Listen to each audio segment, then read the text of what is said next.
Hey guys, Dane Sharp here. Welcome to Live at Sharpy's episode number 3. I've got a very special guest, an Aboriginal artist, Benny Barker. He's on his way from Brisbane, multi-talented. Stick around, it's going to be awesome.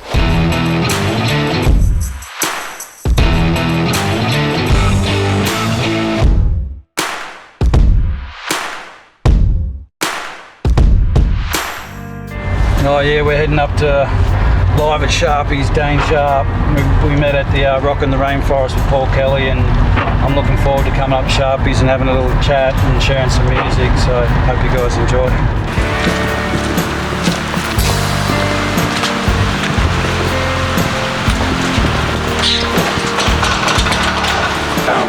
How'd you get on the rain? Oh my god. How you doing, man? Good to see you. Come on in. Thanks for having me. Let's pop it down. You ready for a coffee? Yeah, brother. This is Coffee Machine, and I am the new barista in this house. Well, thanks for coming, man. You're welcome. Appreciate it. So. Honour to be here. Oh, thank you. And you know, your story, it's kind of similar to mine. I didn't start out to become a musician. I'm still aiming to be, I guess, but your story is that you didn't actually start out to be a musician either. Yeah, man, I was really into sports, you know, just athletic and physical, and every type of sport pretty much I tried when I was younger. But yeah, around about 15 years old, I was visiting a mate, and I could hear this noise, this bass guitar slap noise, and when I walked into the room, he was slapping this bass guitar, and a supernova went off in my mind, like, wow, that's what makes that noise, you know? And there was just this gravitation towards music from then on. And okay. Yeah. So that's what hooked you in pretty much, and you just went from there. Yeah. Wow. And what were the next stages? I mean, did you start doing gigs, or did you just keep learning? Or? Well, I started playing bass guitar and just learning and teaching myself, and then during grade like 11 and 12, I started to study like rock studies and sound engineering and music for beginners, and yeah, and try and get a formal education in music as well. Do you remember back to your first gig? Can you remember what your first gig was?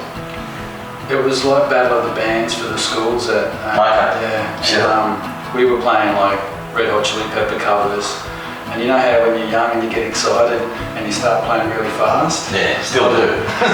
By the time we got to the end of the song, it was so fast, so really hard to keep up. Start as a ballad and finish as a rock. Yeah, so it was fun. Yeah, that's great. And you progressed into, obviously, you're a multi-talented artist. I've seen you live. And, you know, didgeridoo, guitar, acoustic. Yeah, well, I started out on bass. Yeah, I started out on bass guitar, and then because I couldn't keep a band together, no matter how good a bass guitarist you are, you know, I decided I better teach myself guitar and how to do chords and sing. So all the bass and the rhythm that I learned on bass guitar, I just brought into the basic guitar chords. And did you teach yourself, or did you have a teacher? Yeah, just taught yourself. Yeah, just taught myself, and just started out with basic 4/4 timing and strums, and then trying to time it. But when you've got a natural ability as well, it's a bit easier. It's not, sure. Yeah. So yeah, just taught myself, and then from being able to do, you know, covers and open chord songs, started just writing my own music as well. Yeah, fantastic. And what's your writing process? Do you do it to guitar, or is it lyrics first, and how do you go on? Well, when I write a song, like, I really focus on an emotion or an event or a time and a place that I experienced, because I want to come from that honesty of my experience, and that's the only place that I can write the best songs that I do. So yeah, I try and focus on an emotion or a time, a particular issue that was important to me. Yeah. And then I sit with the guitar and start to play and see what comes out. Yeah, the melody, it starts to develop. Yeah, wow. And then you'll feel that connection towards it. It's such a great way of writing, because if you're feeling something sad or remembering something sad, it's obviously going to come out in the music. Yeah. Or happy, it's going to be upbeat or whatever. Yeah. And so for me, it's a way to connect to, you know, to review what you've been through and emotionally understand it. So music's an amazing thing for that. Absolutely. And talking about that emotion and that, I guess, tough place in your life is that you left home at 16 under very interesting circumstances, I guess. Yeah. Well, sort of you know, we had a lot of family issues at home, and I don't think my mum was handling it very well as a single mother, so we got kicked out when I was 16, and not to say that I was a rebel or anything like that. I was a pretty good kid. I just went to school, and when I found music, that was a really good light to guide me through. Sure. You know, because when you're that young and you're making your own decisions, yeah, you're not really good at it. Once you were kicked out of home, where did you go? We went into crisis housing for initially, but because I had actually been raised in government housing and in poor areas, I really wanted to escape that culture and that past, in a sense. Not run away from it, but I knew that there was more for me. So after being in the crisis housing, I tried to rent private after that. Okay. Yeah, just to and get a job. And I sort of almost not gave up on music, but put that dream back. And you know, like I think a lot of people go through this where society and business and work and all that things and earning money seem to come first, you know, so you go and get a job and a career, and that's what I did during my 20s. You know, I was doing some music, but I was mainly focused on trying to provide for the kids and things like that. Of course. And then when I was about 32, I decided to, in 2012, I decided to, you know, give up work and start being a musician. Because deep down I wasn't happy in work, and it wasn't about finances, it was really about pleasing the soul. Of course. And so it felt like I was jumping off a cliff into the darkness, you know, like this, you don't know what you're going to land on, you can't see the ground, you can't see anything, you're just jumping into it. But yeah, there's an old saying, the chute won't open unless you jump. Yeah, exactly. That's exactly right. A similar thing to what you mentioned. That's fantastic. Yeah. And do you think that the music is, you know, has been therapy for your life, or is that where it sometimes inspires you with your writing from that background? Many times when I've had hard times in my life, music's been the thing that has really like shown the way and the path. And for me, my motto is, you know, follow the music, because it seems to be, you don't end up in a bad place when you follow the music, and you get that spiritual connection. Yeah, fantastic. And you're going to play a couple of songs for us today. Fantastic. Yeah, I'm looking forward to it. Yeah, let's go and make a bit of noise, huh? Yeah, definitely. Cool.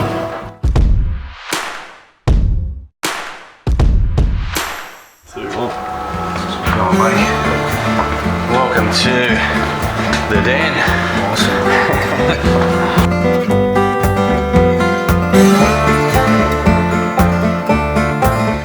So Benny, welcome. Thank you, man. What do you got for us? What are you going to play first?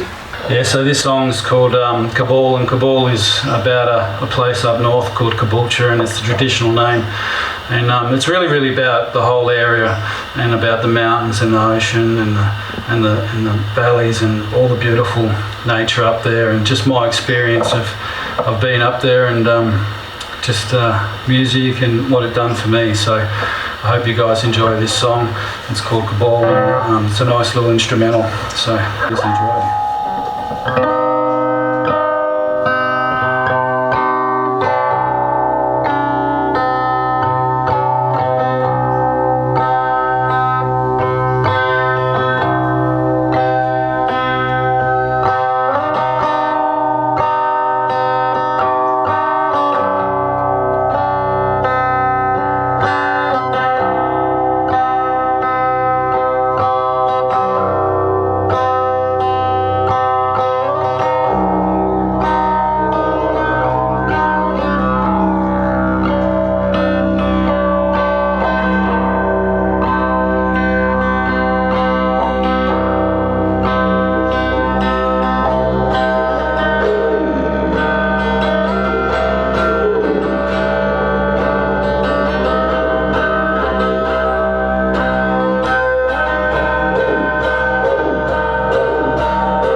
live at Sharpy's. That's the one.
Man, it's been a pleasure, eh?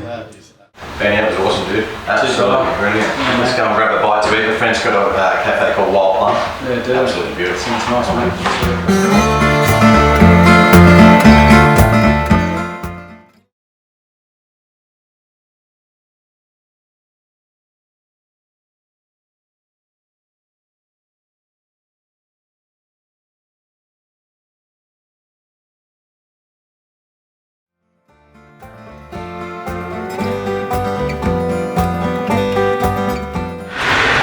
little mate Rach. Been coming for a long time. Good having you. Good. This is Benny Barker. Hey, Ben, nice to meet you. All right, we're hungry, so where do we go? Wow, come on in, it's great.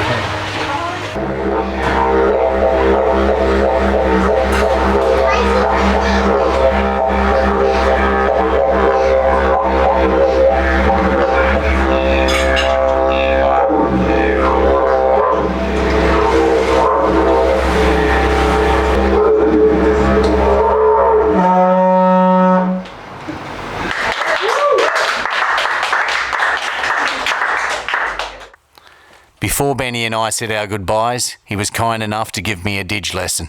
I am a bloke and I do one thing at a time once, so breathing in and breathing out, you're telling me I've got to do both things at the same time, right?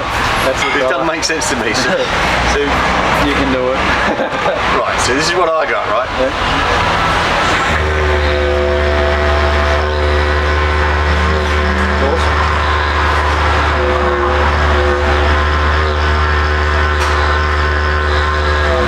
But once I'm out of breath, how do I get used to demos, alright?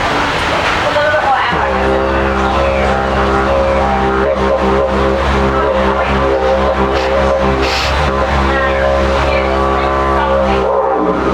Wow, that's awesome, dude.